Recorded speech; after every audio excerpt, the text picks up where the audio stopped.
100 metrų mano kelionės pravažiuotas.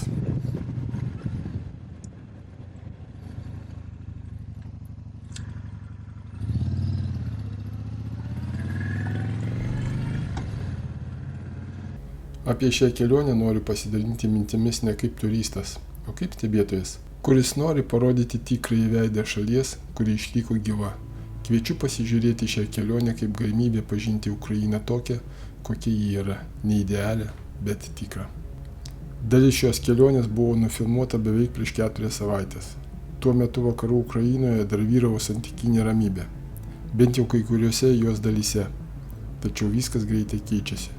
Šiandieną net Lvivas, kuris anksčiau atrodė saugesnis, patiria dronų ir balistikos antskrydžius. Tai mano pirmoji kelionė į šią šalį. Ir ji nebuvo tik kelionė per atstumą. Tai buvo susidūrimas su kita tikrovė. Ne su ta, kurią formuoja antraštės ir komentarai internete. Ne su ta, kurią vertina tie, kurie niekada ten nebuvę. Aš sutikau tikrą Ukrainą. Gyvą, daugiaveidę, drąsią ir dažnai nesuprastą. Ne ta, apie kurią pasakoja reklamos ar gidai. Ta, kuris slepiasi tarp senų pastatų, nuovargių ženklų veiduose ir šiltų, kartais net netikėtai atvirų žmonių pokalbių. Važiuodamas per šalį jutau, kad šalis gyvena įtampoje, bet kartu neįtikėtina vidinė jėga.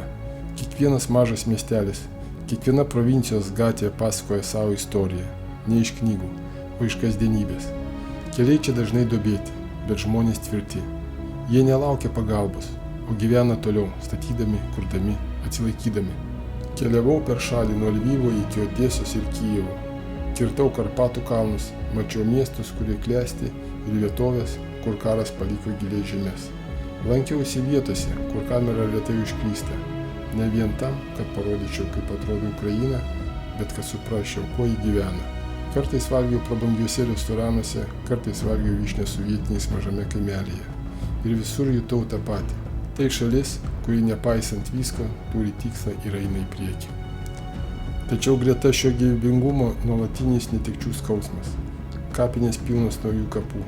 Miestuose šimtai portretų žuvusių, kurios pagerbė gyventojai.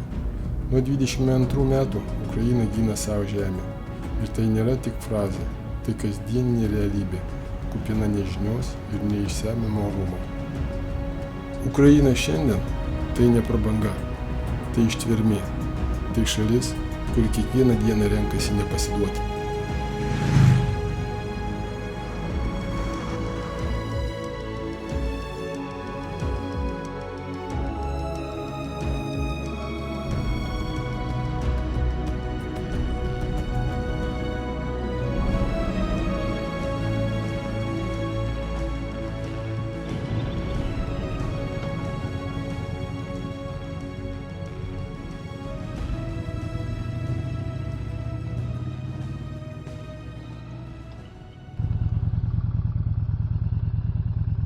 Pirmą dieną pravažiavau 522 km. Apsistojau nakvynėje kaip ir planavau. Visai netoli Baltarusijos, Ukrainos ir Lenkijos sienų sankirtoje. Yra miestelis Okunika. Aplink ežerą įsidėstė daug kempingų. Vienam iš jų ir pasilikau nakvynėje. Visai neblogas toks kempingas. Ramus, prie pat ežerėlis, tuolab kambarį gavau prie pat ežero.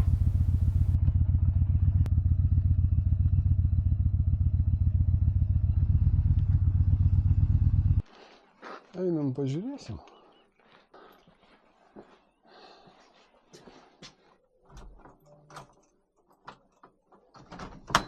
Opa. Kambarys visiškai paprastas, kaip 3 kapeikas. 2 lovos. Viskas labai paprastas šaldytuvas. Spinta, truikas ir dušas. Reikia. Svarbiausia. Va, ežeriukas. Taip. Greit viską sunešam ir maudytis.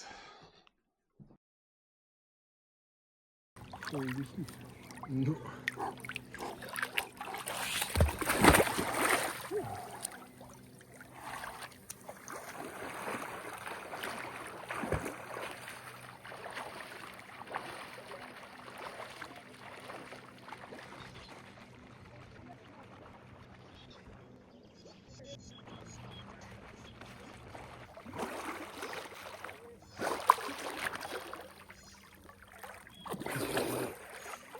Dabar galima eiti ir tvarkytis. Kaip gera pirmą atostogų rytą atsikelti po lietingos nakties ir nubėgti tiesiai prie ežeriuko.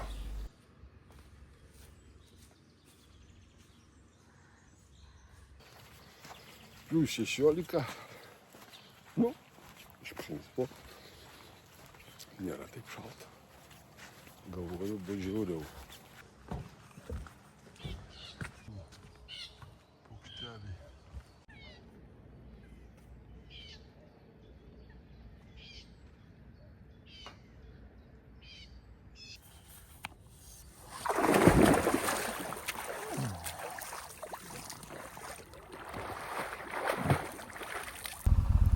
Rytas buvo lietingas. Iš karto nusprendžiau apsivilkti lietaus kelnes. Geriau vėliau nusimauti sausas, nei kažkur pakeliai sustoti, slėptis po medžiu ir bandyti jas mautis jau lyjant. Šiandienos planas paprastas ir aiškus. Pravažiuoti muitinę, pasiekti Lvivą, įsikurti viešbutyje, įsigyti eSIM kortelę iš vietinio mobiliojo ryšio operatoriaus ir pasikeisti tiek grynųjų pinigų, kad užtektų pirmam laikui. Viskas, kad galėčiau startuoti su aiškiu planu ir laisvomis rankomis. Bardzo dziękuję. To jak pan jakiś coś się podobało, zdjęcie, proszę PKS Google, jak pan ma ten opinia, podobało się i tam pokażę, że tam ludzie przyjeżdżają. Nieko nesupratęs, kad tas šeimininkas man porino, negi dabar perklausinėsi, aiškinsi, ką jis nori pasakyti. Aprinksiau galvoje ir išvažiavau. Nu ką.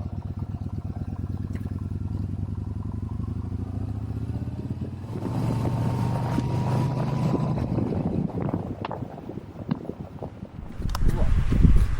Mėlynių dabar turėsiu 10 eurų pusantro litro.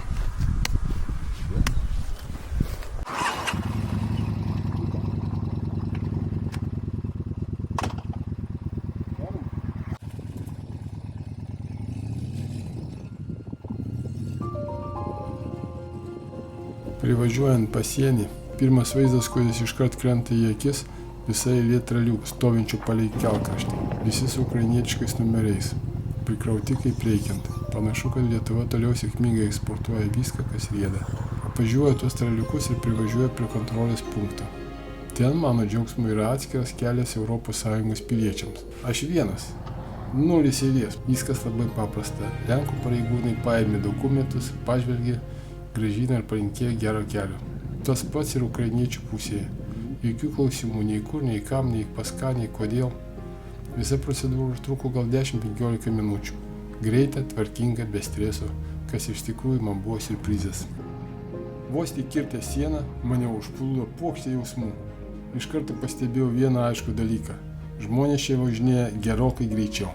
Keliuose beveik niekas nesilaiko nustatytų greičio ribojimų. Nei kelio ženklų, o šustriakų netrūksta nei kaimuose, nei miesteliuose, nei užmiesčio keliuose. Ir svarbiausia, turi prisitaikyti prie vietinio eismo taisyklių, kad ir kokius jis bebūtų. Nes jei bandai važiuoti pagal taisyklės ar saugiau, pavyzdžiui, sumažinant greitį važiuodamas į gyvenvietę, iš karto atsiranda nervingas šustriakas už nugaros bandantis tave aplenkti. Tokiomis akimirkomis pavojus kyla ne tik jam, bet ir man pačiam. Ar man to reikia? Tiesą pasakius, toks važiavimas man netgi šiek tiek prie širdies. Pats aš užaugau 90-aisiais ir puikiai prisimenu, kaip ir Lietuvoje tais gerais senais laikais lakstančių berazūmų buvo labai daug. Neatsakingai lakstydavome. Ką jau kalbėti, iki šiol kelių erelių dar netrūksta. Tik ačiū Dievui, ta mada po truputį jau traukėsi. Ant tų žodžių, kaip ir sakiau, opa, o čiuvas, o kada tik tai pasižiūrėjo. Ranką pamoja, tipo, važiuok, viskas normaliai. Žinoma, mintise aš tam žmogeliui likau dėkingas, kad jis manęs nenumušė, o paleido gyvą ir sveiką. Važiuojant per gyvenvietės arba įvažiavus į miestą, iškart pradedi pastebėti visokių lazikų, krazikų, belazikų, uazikų ir žinoma tuos pačius gerus žiguliukus. Pas mus tokie mašiniukai jau senai laikomi retenybėmis.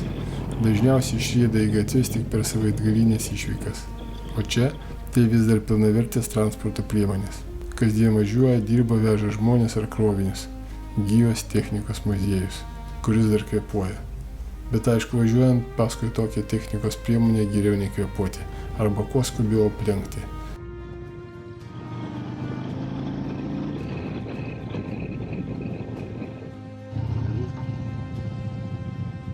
Policija čia kažką aiškinasi.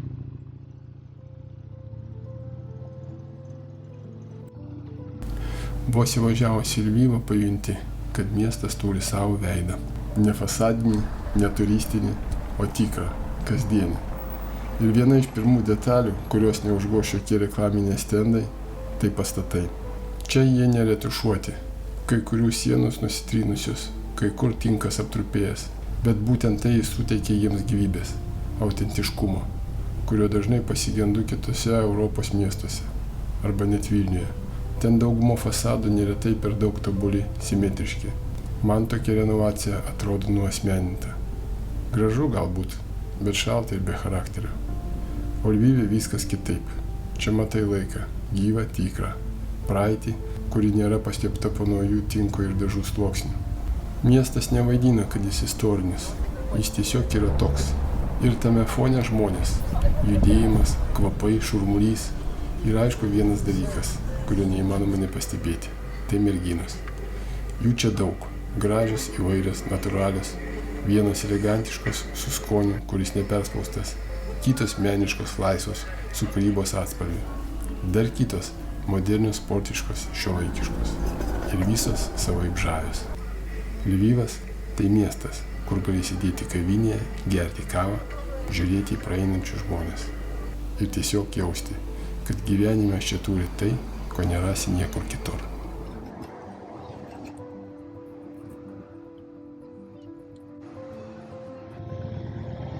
Šiame viešbutyje aš gyvensiu 2 dienas. Labai patogi vieta, beveik pačiame centre. Motociklą priparkavau požeminėme garaže. Vaizdelis iš mano kambario balkono buvo galbūt ir ne pats geriausias, bet vis dėlto ir ne pats blogiausias. Kambarys paprastas, standartinis, švarus, iš principo daugiau nieko ir nereikia. Toks kambariuks.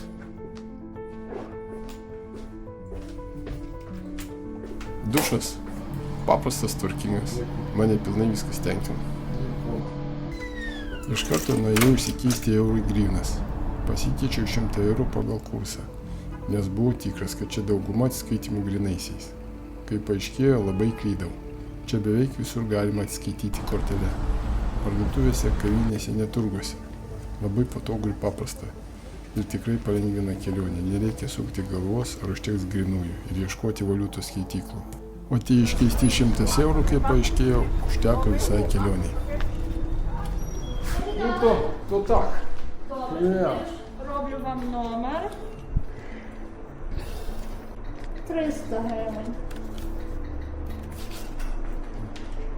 Tai kokie gigabait? 40. 40. Kadangi mano kirpėja Vilniuje atostogavo, teko ieškotis pagalbos Lvive. Підстрижаємо. Добре. У вас така гарна зачіска нашого стригту. А ви звідки? Може, я з Литви. Приватик. Ви повинні читати. Na dabar su veikiančiu mobiliu internetu, nusikirpęs, toks visas gražus, išėjau pasivaikščioti į miestą. Buvo šiltas vasaros penktadienis. Žmonės nieko neskubėjo, žaidė šachmatais, ėjo į teatrą, vaikščiojo, valgė ledus, sėdėjo kavinėse, restoranuose. Visiškai neatrodė, kad esu šalyje, kuri kariauja. Netrukus teko pamatyti karą vaizduojančias instaliacijas. Taip pat netoliese buvo parodyti ir numušti dronai. Папа, сколько он весит?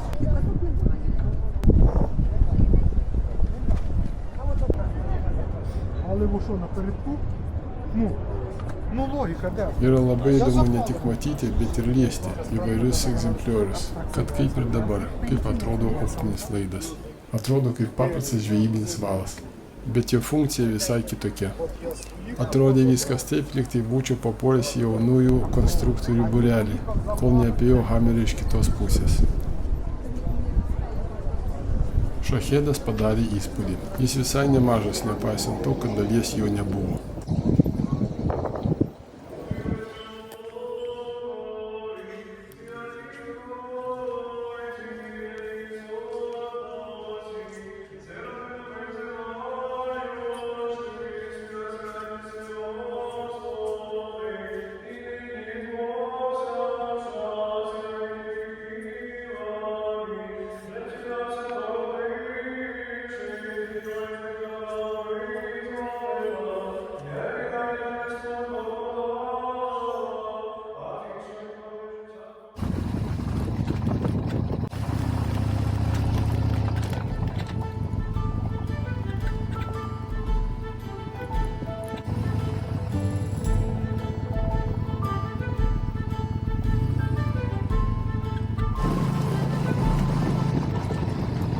Nutariau prasukti keletą ratukų po miestą motociklu. Besivažinėdamas pajutau, kad kažkas man signalina. Galvoju, ko čia žmogui reikia. Sustojau, privažiuoja taksistas ir pro langelį paduoda mano tašiuką. Nieko savo, pasirodo buvau jį pametęs. Labai esu dėkingas tam žmogui. Nors ten nieko ypatingo nebuvo, visgi labai malonu, kad kažkas ne tik pakėlė, bet ir pavijo tam, kad grąžintų. Beje, montuodamas šį epizodą pastebėjau, kada pamečiau tą tašiuką. Buvau neužsegęs sagties. Važiuodamas per akmenukus, jis tiesiog išslydo. Tokios akimirkos priverčia pasijusti žymiai geriau ir saugiau, kai žinai, kad aplink yra gerų žmonių. Idėja pasivažinėti motociklu po centrą buvo ne pati geriausia. Dauguma gatvių grįstos akmenukais ir malonumas buvo šiaip savo. Pagalvojau, vietoj to, kad čia purtytis, geriau eisiu pasivaikščioti į parką.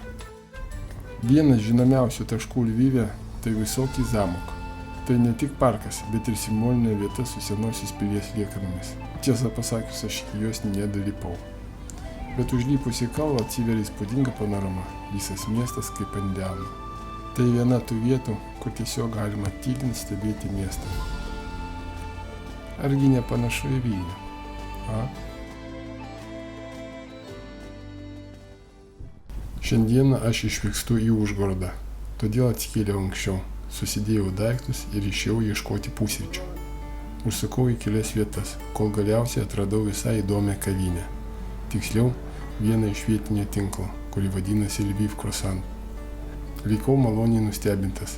Kaip ir sako pavadinimas, jų pagrindinis produktas yra krosanai. Tie čia daromi kaip sumuštiniai, su įvairiais įdarais nuo sūrio iki keptos vištienos ar net šoninės. Skonis tikrai neblogas, man labai patiko, greitas, skanu ir paprasta, ir visai sočiai. Курка, сир королівський, листя салату, помідор і соус. Добре. А соус має бути на крем-сирі чи на майонезі? Може на майонез. І каву. Яку? Дабл еспресо і латте. Ну,